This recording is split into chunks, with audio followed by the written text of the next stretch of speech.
Suara sarkastis Chu Baxing menggema di seluruh penonton. Menghadapi ejekan Chu Baxing, Jin Yuan mengepalkan tinjunya dan wajahnya sangat muram. Sebelumnya, seseorang bahkan membandingkanmu denganku. Jin Yuan, kau bahkan tidak layak mengangkat sepatuku. Chu Baxing terus mengejek. Chu Baxing, jangan berpuas diri.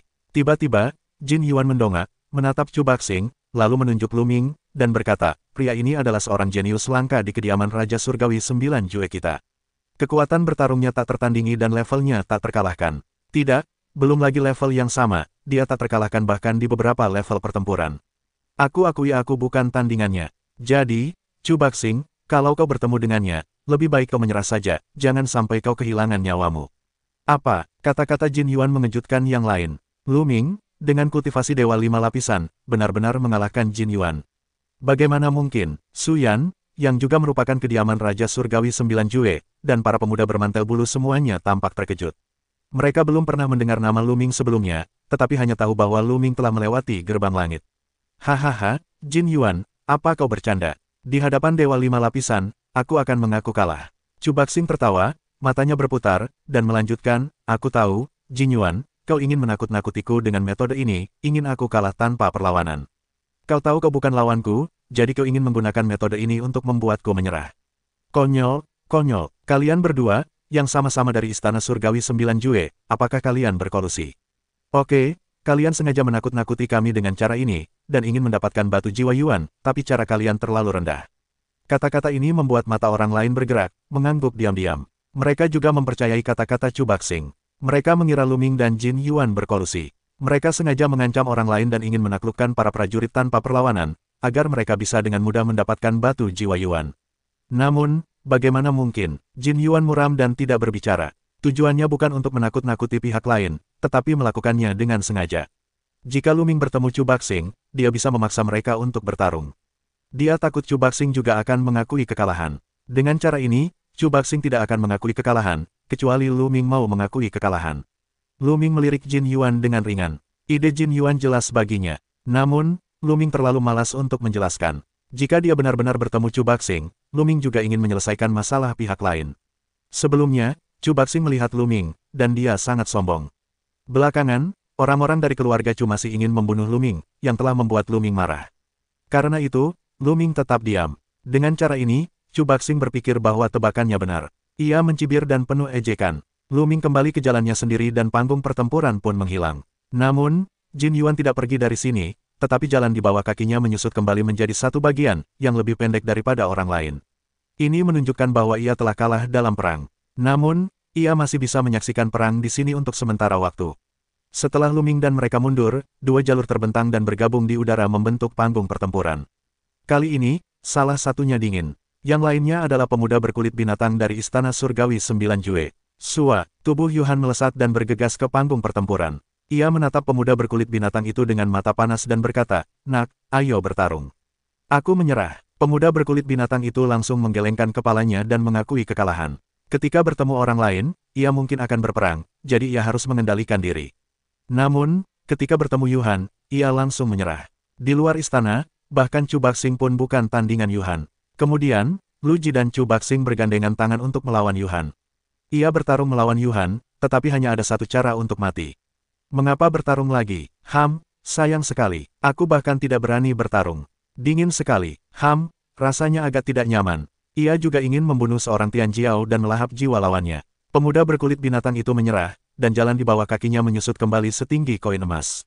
Dan kau yang dingin, juga mundur. Kemudian, dua jalan bertemu. Kali ini, salah satunya adalah Chu Baxing, dan yang lainnya adalah Tian Jiao lain dari kediaman Jiu Dao Tianwang.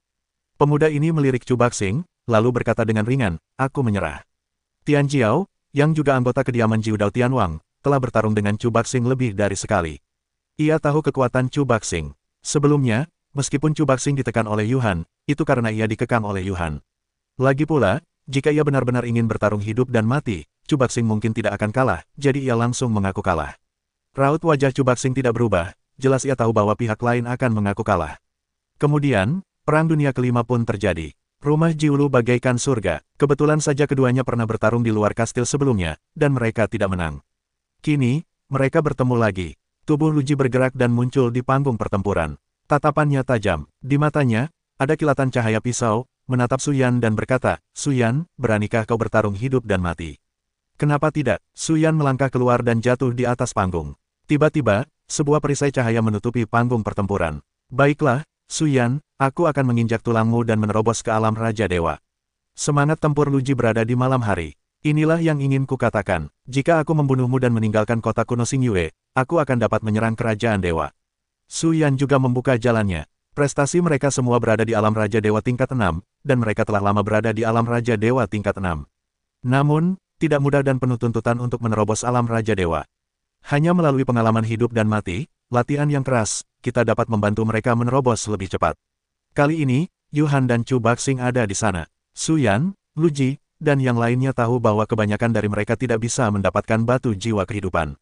Namun, mereka tidak langsung menyerah. Sebaliknya, mereka memilih perang dunia pertama untuk melatih diri. Tentu saja, perbedaan kekuatan mereka terlalu besar, tidak perlu berperang, apalagi mencari kematian. Misalnya, Suyan dan Luji memiliki kekuatan yang sama. Mereka yang bertahan hidup benar-benar bisa mendapatkan sublimasi dan transformasi sempurna. Itulah sebabnya mereka memilih hidup dan mati. Ayo pergi, seru roh formasi. Boom, boom. Begitu suara roh formasi terdengar, mereka melesat dan berubah menjadi dua cahaya pelangi, saling bertabrakan. Keahlian pedang Luji tak tertandingi, dan kekuatan serangannya luar biasa. Ia menebas cahaya dao yang mengerikan. Dan Suyan, yang diselimuti lapisan baju besi batu, mengayunkan tinjunya dan membunuhnya.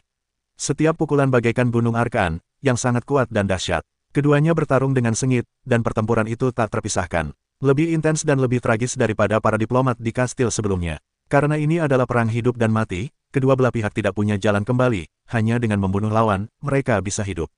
Dua orang bertarung sampai gila, bertarung dari belakang, keduanya berlumuran darah dan terluka parah. Suyan dan Luji bertarung dalam ratusan jurus, pertempuran berdarah, dan pembunuhan brutal. Keduanya terluka parah, namun, mata mereka dipenuhi keyakinan teguh dan semangat juang yang tak tergoyahkan. Kini, mereka hanya punya satu tujuan, yaitu saling membunuh. Yang kalah akan mati, yang menang mungkin bisa bertransformasi. Boom, kedua pria itu bergegas untuk saling membunuh lagi. Luji melepaskan cahaya pisau dan menghantam tinju Suyan bersamaan. Panggung pertempuran bergetar dan momentumnya meluap. Pada saat ini, tubuh Suyan gemetar dan tampak tak berdaya. Kekuatan tinjunya runtuh, mata Luji berbinar dan ia menyerang dengan pisaunya. Puff, pedang Luji menebas tubuh Suyan, langsung membelah baju besi batu di tubuh Suyan, dan ki pedangnya menembus kerangka. Namun pada akhirnya, Suyan menghentikannya. Tidak bagus. Saat itu, wajah Luji tiba-tiba berubah.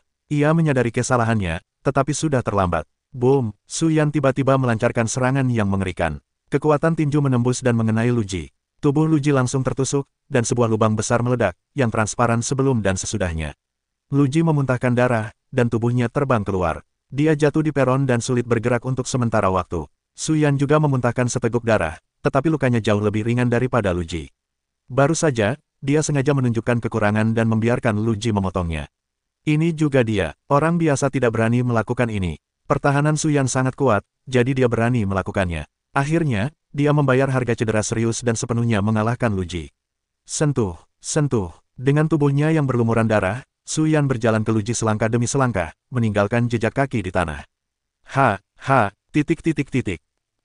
Meskipun Suyan terluka parah dalam pertempuran ini, Luming merasa Suyan mungkin akan segera dapat menembus ranah Raja Dewa. Jalan Luji menghilang, begitu pula panggung pertempuran. Suyan Pan duduk di jalannya sendiri. Babak pertama, akhir, 10 Tianjiao, tersisa 5. 5 lainnya, 2 tewas, 3 menyerah. Kalian berlima bertarung secara acak. Roh formasi memandang Luming dan yang lainnya. Aku, abstain. Saat itu, Suyan membuka mulutnya. Ia terluka parah sehingga tak bisa bertarung lagi. Terlebih lagi, setelah Perang Dunia I, ia sudah cukup kuat dan tak perlu bertarung lagi. Baiklah, jika kalian diizinkan abstain, tinggal 4 lagi. Zhen Lingdao, 4 yang tersisa adalah Luming, Chu Baxing, Yuhan, dan Tianjiao dari kediaman Zhou Tianwang. 4 orang dan 4 mata saling berhadapan, dan percikan api muncul. Khususnya, Chu Baxing dan Yuhan bangkit dengan semangat juang yang kuat. Di mata Chu Baxing, lawan terbesarnya adalah Yuhan. Sebelumnya, di luar kastil, ia benar-benar ditekan oleh Yuhan. Namun, ia masih memiliki cara putus asa yang tak ia gunakan. Kalau tidak, ia mungkin tak akan bisa melawan Yuhan. Sulit untuk mengatakan siapa yang hidup atau siapa yang mati. Pada saat ini, roh formasi melambai, dan kedua jalan itu dengan cepat memanjang, lalu menyatu, membentuk panggung pertempuran. Luming, Chu Baxing. Kedua jalan ini adalah Luming dan Chu Baxing. Boom, Chu Baxing melangkah maju dan mendarat di panggung. Haha, nak, akhirnya aku bertemu denganmu. Ayo, kalau kau punya benih, aku akan bertarung. Chu Baxing tertawa. Tidakkah kau menyerah? Tanya Lu Ming. Menyerah? Hahaha, lucu. Jangan menakutiku dengan cara bodoh seperti itu. Aku tidak takut. Chu Baxing tertawa. Dia selalu percaya bahwa menyerah di hadapan Jin Yuan adalah disengaja dan berkolusi dengan Lu Ming untuk menakut-nakuti mereka. Terlebih lagi, meskipun Lu Ming memiliki kekuatan, apa yang dia takutkan? Yang lain juga melihat Lu Ming, menunjukkan rasa ingin tahu tentang bagaimana Lu Ming harus mundur dalam menghadapi situasi seperti itu. Menurut mereka, Lu Ming menggali lubangnya sendiri dan membiarkannya melompat. Jika dia ingin menghadapi Chu Baxing, dia akan kehilangan nyawanya. Jika dia tidak bertarung, dia akan menjadi bahan tertawaan. Bagus, Lu Ming menyeringai di sudut mulutnya. Sosoknya berkelebat dan muncul di medan perang. Dia, tanpa diduga, merespons pertempuran. Yuhan, Suyan, dan yang lainnya tercengang. Jelas, ini di luar dugaan mereka. Tanpa diduga, Lu Ming benar-benar berani bertarung. Menurut mereka, Lu Ming tidak bisa menakuti Chu Baxing, dan kebanyakan dari mereka terpaksa mengakui kekalahan. Apakah anak ini benar-benar kuat? Sebuah pikiran melintas di benak orang-orang. Hanya Jin Yuan, cahaya dingin di matanya berkilat, yang memang diinginkannya. Lu Ming dan Chu Baxing bertarung mati-matian. Siapapun yang kalah, ia senang. Tentu saja, ia masih berharap Lu Ming akan terbunuh, karena Lu Ming telah membunuh Tian Jiao dari keluarga Jin mereka. Sedikit berani, mata Chu Baxing menyipit. Jelas, reaksi Lu Ming agak tak terduga. Ia mengira Lu Ming akan mengakui kekalahan. Ketika Lu Ming melangkah di atas panggung, sebuah perisai cahaya muncul di sekeliling panggung untuk menutupinya. Ayo pergi, seru roh arai, bunuh. Begitu suara roh arai terdengar, Chu Baxing melancarkan serangannya. Baju zirah itu bersinar dengan cahaya yang cemerlang. Sebuah tombak melesat dan menusuk Lu Ming, yang sangat tajam. Hancurkan kehampaan, Lu Ming mengerahkan kekuatan tempur 4 kali lipat. Dengan gerakan menembus udara, Lu Ming juga menusukkan tombak dan tombaknya. Rasanya seperti dua meteor bertabrakan dan tiba-tiba meletuskan gelombang energi. Kau juga pakai pistol, coba kulihat apa yang kau punya. Tembakannya jarak dekat. Chu Baxing melangkah maju, momentumnya bagaikan gunung, kekuatan sihirnya bagaikan letusan gunung berapi, membubung tinggi ke angkasa, momentumnya dahsyat hingga mencekam. Boom, ia melesat keluar, tombak raksasa menutupi panggung pertempuran, menekan ke arah Lu Ming. Jurus ini beberapa kali lebih kuat dari jurus tadi. Jika Tian Jiao tidak membangkitkan faktor kekuatan dewa aslinya, bahkan jika ia seorang raja setengah langkah, ia akan terbunuh. Banyak orang menatap Lu Ming dan ingin melihat bagaimana Lu Ming menahan jurus ini dengan kultivasi 5 lapis surga dan Tuhannya. Raungan terdengar, dan tubuh Lu Ming membengkak tajam. Dalam sekejap, Lu Ming berubah menjadi dewa kuno dengan baju zirah hijau sepanjang ratusan meter. Kemudian senjata panjang itu melesat keluar, sama besarnya dan tak tertandingi, dan senjata Chu Baxing saling bertabrakan. Menghadapi bintang penguasa Chu dengan seluruh kekuatannya, Lu Ming tak berani lengah. Ia pun mengerahkan seluruh kekuatannya untuk mengubahnya menjadi dewa kuno King Jia dan melesat keluar dengan tombak panjang. Dua tombak raksasa saling beradu. Boom, panggung bergetar terus-menerus, seperti tabrakan dua planet. Energi dahsyat menyapu ke segala arah. Tombak-tombak kecil tak berujung melesat ke segala arah, tetapi terhalang oleh perisai cahaya di panggung. Kiki, dan Bazen menyapu tubuh. Dewa kuno King Jia, Chu Baxing meraung, menunjukkan ekspresi terkejut. Itu dewa kuno King Jia, sungguh kekuatan yang luar biasa. Dia benar-benar menangkis serangan Chu Baxing.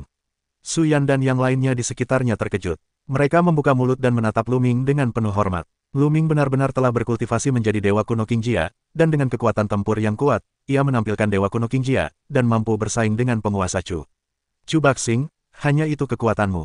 Lu Ming enggan membuka mulut. Lu Ming, kekuatanmu memang di luar dugaanku, tapi masih jauh dari mampu menandingiku. Chu Baxing tampak dingin dan cemerlang, terutama baju zirahnya yang berkilauan, bagaikan lingkaran bintang. Boom, ia melangkah maju bak raksasa menuju Lu Ming. Tombaknya bagaikan gunung, mengguncang kehampaan. Bunuh, Lu Ming, tanpa rasa takut, menghunus tombak panjang dan membunuhnya. Dalam proses pembunuhan, 9 naga cakar muncul dari kehampaan dan membunuh siang Chu Baxing. Boom, kedua pria itu kembali beradu. Kali ini, keduanya siap mengerahkan seluruh kekuatan mereka. Mereka beradu dan membunuh secara beruntun. Dalam sekejap, mereka bertarung dengan puluhan jurus, dan sulit membedakan pemenang dari yang kalah.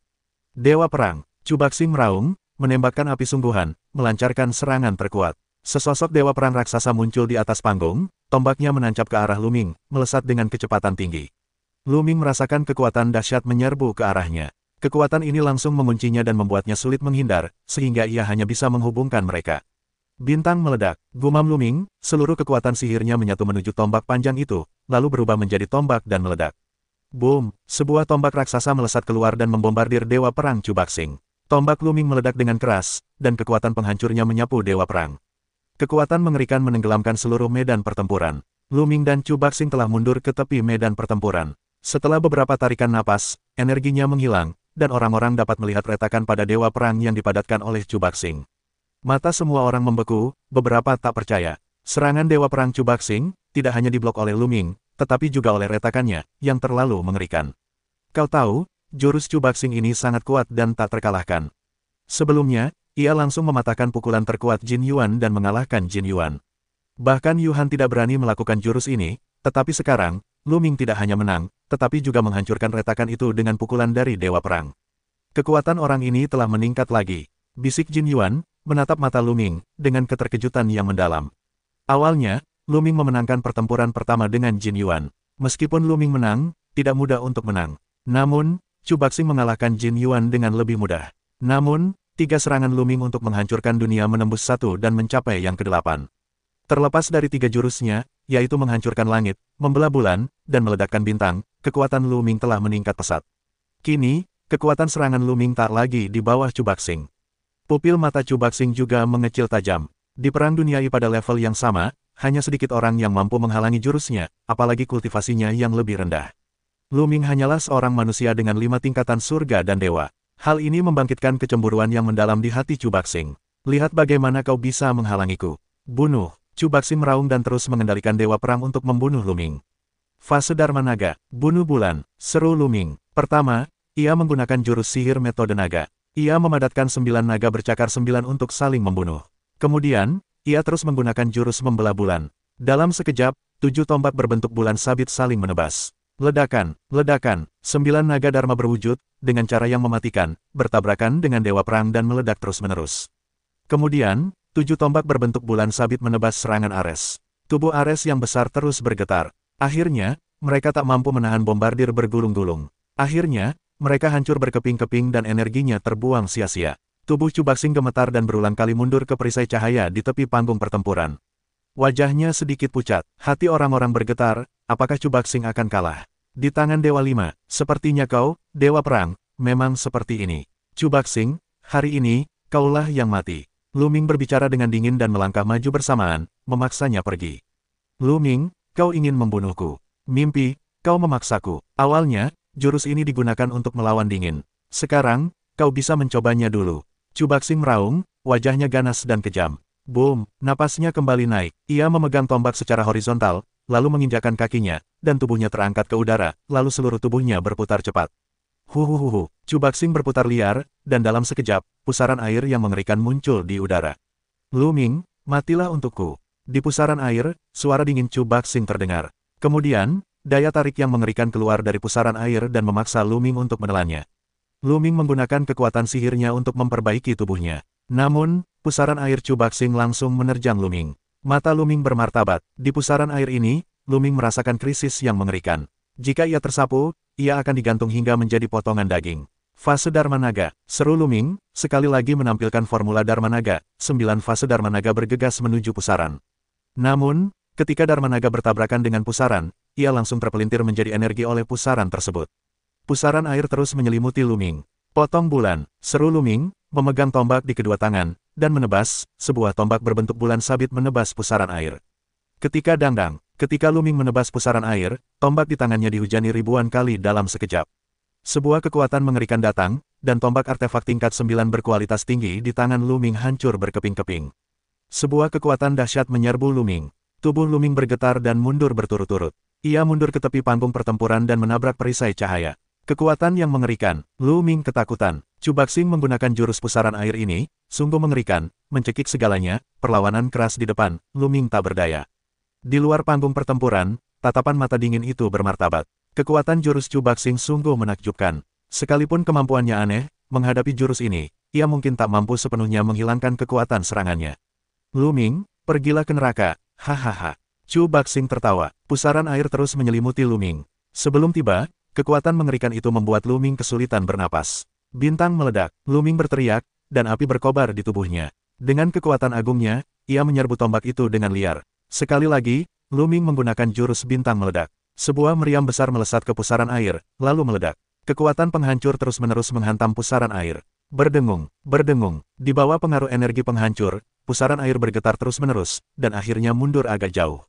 Kecepatan putarannya tampaknya sedikit melambat, tetapi hanya beberapa tarikan napas. Pusaran air terus bertambah cepat dan mengeluarkan suara menderu. Mata Luming menyipit. Jurus bintang peledak dapat menangkis serangan Dewa Perang lawan, tetapi tidak dapat menghentikan jurus ini. Bisa dibayangkan betapa kuatnya jurus ini. Namun, Luming tidak berniat menggunakan rantai es untuk melindungi tubuhnya. Dengan menggunakan rantai dingin, Luming berniat untuk menghadapi hawa dingin. Selama pertempuran dengan Yulian, Luming menyadari bahwa rantai es sangat berguna dan dapat menahan lawan. Luming tidak ingin ketahuan sekarang. Mati, Chu Baxing kembali berteriak, dan pusaran air kembali membunuh Luming. Bintang peledak, gumam Luming lagi dan menggunakan jurus bintang peledak. Energi penghancur kembali melemparkan pusaran air. Sepertinya kau tidak bisa membunuhku. Luming tersenyum tipis. Aku tidak percaya. Kau bisa menggunakan jurus ini terus-menerus. Chu Baxing minum dingin, jurus Luming ini sangat kuat, tentu saja tidak bisa digunakan terus-menerus. Sama seperti jurusnya saat ini, tidak hanya sangat menguras kekuatan suci, tetapi juga merugikan tubuhnya sendiri, kecuali benar-benar diperlukan. Ia tidak ingin menggunakannya. Hari ini, jurus itu terpaksa digunakan oleh Luming. Tidak percaya, itu hanya akan mengecewakanmu, kata Bintang Pop. Luming sambil tersenyum meremehkan, suaranya tiba-tiba jatuh. Ia adalah jurus bintang yang meledak untuk ditampilkan. Boom, energi destruktif membombardir pusaran air lagi, dan pusaran air itu pun meledak. Terlebih lagi, Luming mendapati bahwa setelah beberapa kali serangan beruntun, kecepatan putaran pusaran air terus melambat. Jelas, serangan beruntun Luming sama sekali tidak melukai Chu Baxing, dan staminanya pun tak memadai. Karena berguna, ayo lagi. Dalam proses mengenali lautan, kekuatan sihir Luming mengalir ke dalam tubuhnya. Setelah beberapa tarikan napas, kekuatan di tubuhnya kembali terisi penuh. Bintang meledak, Luming melancarkan serangan lagi. Boom, pusaran air itu kembali terkena serangan, kecepatannya melambat, jelas, bahkan kekuatannya pun berkurang. Sialan, bagaimana mungkin kekuatannya terkuras? Saat itu, Chu Baxing meraung dalam hati, dan ia benar-benar ketakutan. Jika terus seperti ini, ia tak akan mampu mempertahankannya dalam beberapa serangan. Sekali gagal, konsekuensinya akan sangat serius. Bintang meledak. Begitu kekuatan Luming terisi penuh, tembakan lain dilepaskan. Kali ini, pusaran air Chu Baxing langsung terhempas dan mengenai perisai cahaya di tepi panggung pertempuran, hampir berhenti berputar. Mesum, bisik Suyan, pemuda berkulit binatang, dan yang lainnya. Kalimat ini, tentu saja, menggambarkan Luming. Dalam benak mereka, Luming memang seorang mesum. Di dalam pusaran air, Chu Baxing meraung marah. Ia mencoba mengendalikan pusaran air dan mempercepat putarannya. Namun, tubuhnya telah terluka parah. Jika memungkinkan, ia ingin menyerang saat ini juga. Namun, perang ini adalah pertarungan hidup dan mati. Ia tak punya pilihan selain berani. Kini, ia hanya bisa berdoa dan berdoa agar kekuatan suci Luming habis dan ia akan terbunuh. Jadi, ia harus bertahan. Namun seketika, ia putus asa. Bintang meledak. Kalimat ini membuatnya putus asa, lalu keluar dari mulut Luming, dan kemudian sebuah tembakan mengerikan kembali membunuhnya. Boom, kali ini, Chu Baxing sekali lagi diserang dan terlempar, menghantam perisai cahaya di tepi panggung pertempuran dengan keras. Kali ini, Chu Baxing tak mampu bertahan lebih lama lagi, dan pusaran air runtuh, menampakkan tubuh Chu Baxing. Tubuh Chu Baxing sangat mengerikan. Kulitnya berlumuran darah, sepertinya tubuhnya akan terbelah. Napasnya, sangat putus asa, dibandingkan dengan postur yang keras sebelumnya, ia berada ribuan mil jauhnya. Ia tidak hanya diserang, tetapi juga terluka parah oleh Luming. Ia tidak bisa lagi bertarung. Chu Baxing, sepertinya kau akan mati. Luming berkata dengan acuh tak acuh dan melangkah maju. Luming, kau tidak bisa membunuhku. Mata Chu Baxing menunjukkan sedikit kepanikan dan meraung. Kau tidak bisa, jangan mengancamku dengan identitasmu lagi, aku tidak akan makan ini. Kata Luming enteng. Chu Baxing menggertakkan giginya. Ia benar-benar ingin melepaskan identitasnya dan mengancam Luming agar melepaskannya. Tapi sekarang, adakah cara lain baginya selain ini? Luming, identitasku berbeda. Aku dari Dewa Perang. Leluhurku adalah Dewa Perang di Taiksu Sengchao. Jika kau membunuhku dan pergi ke surga dan bumi, kau tidak akan punya cara untuk hidup. Akhirnya, Chu Baxing atau kekuatan di belakangnya mulai mengancam. Ia percaya bahwa kekuatan di belakangnya berbeda dari yang lain. Sayangnya, di mata Luming, mereka semua sama. Dewa Perang telah menurun, dan berada di bawah yurisdiksi Istana Surgawi Sembilan Pedang. Kau masih berani mengancamku. Sungguh konyol, Luming berkata dengan nada meremehkan. Jangan hina Dewa Perangku. Dewa Perangku akan bangkit. Di antara generasi muda, Dewa Perangku memiliki kebanggaan yang unik dan langka, dan pasti akan memimpin Dewa Perang untuk kembali meraih kejayaannya. Luming, kupikir kau berbakat. Lebih baik bergabung dengan kami sesegera mungkin, agar kau bisa membuat kemajuan besar di masa depan. Chu Baxing meraung. Naif, kata Lu Ming dingin. Ia terlalu malas untuk bicara omong kosong dengan Chu Baxing. Ketika tombak itu terguncang, ia menusuk Chu Baxing dengan lebih dari selusin tombak dalam sekejap. Chu Baxing meraung, mencoba melawan, tetapi dalam kondisinya saat ini, ia tidak bisa mengerahkan sedikit pun kekuatannya, dan Lu Ming terlalu jauh. Puff, puff, puff. Tubuhnya terus-menerus tertusuk tombak. Lu Ming, Dewa Perang, akan membalaskan dendamku. Chu Baxing meraung, lalu, alisnya tertusuk tombak, dan jiwanya hancur berkeping-keping. Chu Baxing, keturunan Dewa Perang yang luar biasa, tewas di tangan Lu Ming. Dengan lambaian tangannya, Lu Ming akan mengambil cincin penyimpanan Chu Baxing dan menyimpannya. Fiuh, Su Yan dan yang lainnya menarik napas berat, mata mereka dipenuhi kengerian. Chu Baxing, sosok yang begitu tirani, akhirnya terbunuh, dan ia dibunuh oleh seorang manusia tingkat 5 dewa. Jika ia tidak melihatnya sendiri, sulit dipercaya. Mereka memandang Lu Ming dengan kagum dan bermartabat. Lu Ming dapat membunuh Chu Baxing, yang berarti ia dapat membunuh mereka. Namun, ada dua pengecualian, yaitu dua Tianjiao dari istana Jeuyu Tianwang. Terutama Yuhan, ia berlatih teknik aneh, tetapi ia tidak terlalu khawatir. Kekuatan serangan terkuat Lu Ming bukanlah metamorfosis yang kuat. Yuhan dapat menahannya. Ia lebih takut pada pusaran Chu Baxing. Menghadapi gerakan itu, Yuhan merasa ragu. Namun, gerakan terkuat Lu Ming, bintang peledak, dapat diatasi oleh Yuhan. Lagi pula, Lu Ming mengalahkan Chu Baxing dengan 5 atau 6 gerakan berturut-turut. Namun, Yuhan bukanlah penguasa Chu, ia tidak akan diserang Lu Ming dengan bodoh. Di sela-sela serangan Lu Ming, ia memiliki cukup banyak cara untuk menghadapi Lu Ming. Karena itu, tatapannya masih penuh percaya diri. Setelah Lu Ming membunuh Chu Baxing, jalur Chu Baxing menghilang, dan panggung pertempuran pun menghilang. Lu Ming kembali ke jalannya sendiri. Adegan berikutnya, tentu saja, adalah Yuhan, bertarung melawan Tianjiao dari kediaman Jeuyu Tianwang. Aku menyerah. Tianjiao dari kediaman Jeuyu Tianwang langsung mengakui kekalahan. Ia dan Yuhan, bersama 9 orang dari istana Yutian, secara alami tahu bahwa ia bukanlah lawan Yuhan, dan mengakui kekalahan dengan sangat sederhana. Dengan cara ini, dua yang terakhir adalah Yuhan dan Lu Ming. Dalam pertempuran terakhir, pemenangnya akan mendapatkan batu kehidupan dan jiwa. Berjuanglah sekuat tenaga. Dengan lambaian tangannya, Lu Ming dan jalur di kaki Yuhan terbentang dan bergabung membentuk panggung pertempuran. Set, tubuh Yuhan langsung melesat ke atas panggung pertempuran, menatap Lu Ming dengan tatapan dingin. Ayo, naik dan mati, seru Yuhan dalam dinginnya. Kenapa mereka begitu percaya diri? Lu Ming mengerucutkan bibirnya, melangkah maju, dan mendarat di atas panggung. Di atas panggung pertempuran, tiba-tiba sebuah perisai tipis menutupi sangkar panggung pertempuran. Karena kau kuat, kau percaya diri. Cibir Yuhan. Sebelum suaranya jatuh, tubuhnya melesat ke arah Lu Ming, dan kecepatannya bagaikan kilat. Lu Ming langsung menggunakan formula sihir kuno dan mengubahnya menjadi dewa kuno berbaju zirah hijau. Saat tombak itu bergetar, puluhan tombak menembus dan menusuk dingin. Namun, tubuh dingin itu, bagaikan hantu, menyerbu ke arah Lu Ming. Dalam sekejap, ia menghindari banyak tembakan dan terus menyerbu ke arah Lu Ming. Namun, semua ini sudah diduga oleh Lu Ming. Lu Ming dan Yulian telah bertarung satu sama lain, dan mereka telah mencapai beberapa prestasi. Tombak itu bergetar, dan tombak berbentuk bulan sabit menebas dinginnya. Tubuh dingin itu dipenuhi kabut, seolah-olah ada ketidakadilan yang tak berujung dalam lolongan itu. Tubuhnya, yang terus-menerus gemetar, akan memotong kekuatan jurus ini, terus-menerus melepaskannya. Jurus memotong bulan tidak menyebabkan banyak kerusakan padanya. Yuhan terus menyerbu ke arah Lu Ming. 9 cakar hantu. Yuhan berteriak dingin, sebuah cakar hantu menggumpal keluar, meraih Lu Ming, matanya menunjukkan warna kegembiraan, seolah-olah melihat adegan Lu Ming dibunuh olehnya. Boom! Aliran energi dari 9 cakar hantu membombardir Lu Ming. Energi aneh itu mengalir melalui tubuh Lu Ming dan langsung menuju ke jiwanya. Namun, jiwa Lu Ming dilindungi oleh gulungan gambar Jingyu. Energi yang dibombardir pada gulungan Jingyu tidak berdampak pada jiwa Lu Ming. Yuhan menunggu jiwa Lu Ming terdampak, dan kekuatannya akan melemah. Kemudian ia akan meluncurkan petir. Namun yang ia tunggu adalah sambaran petir Lu Ming. Bintang meledak. Gumam Lu Ming dan menggunakan teknik bintang meledak. Sebuah tembakan tombak yang mengerikan, melesat menuju dingin, lalu meledak. Energi penghancur menyelimuti dingin. Bagaimana mungkin? Teriakan dingin itu mengejutkan, bersamaan dengan itu tubuhnya tiba-tiba mundur, seluruh tubuhnya dipenuhi kabut tebal, kilatan hantu, menahan energi penghancur di sekitarnya. Puff, puff, sejumlah besar hantu berubah menjadi abu di bawah energi penghancur dan menghilang sepenuhnya. Akhirnya, Yuhan mundur dari jangkauan serangan, tetapi wajahnya pucat pasi. Jelas, gerakan ini membuatnya menderita kerugian besar. Matanya penuh amarah, menatap Lu Ming. Gerakan itu baru saja membuatnya kehilangan banyak.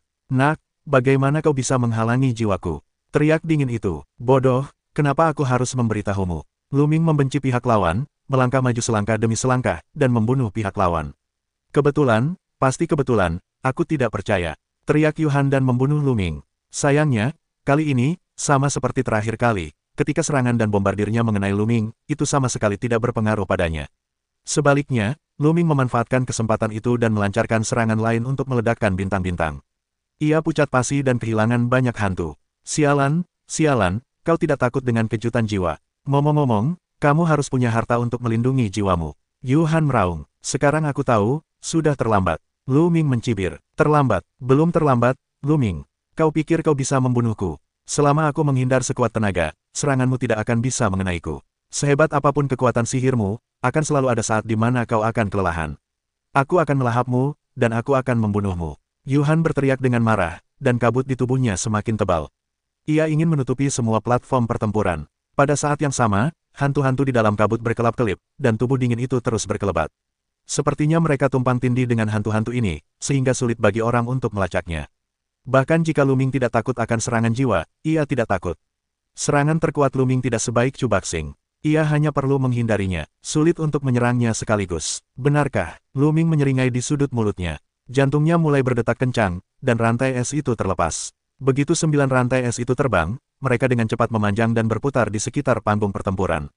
Rasa dingin yang mengerikan menyebar. Lapisan kristal es muncul di kehampaan, dan hantu-hantu dingin membeku. Kau terkejut. Aku akan mempersempit jangkauan panggung pertempuran. Bagaimana kau bisa menghindar? Lu Ming kedinginan, dan mengendalikan rantai es.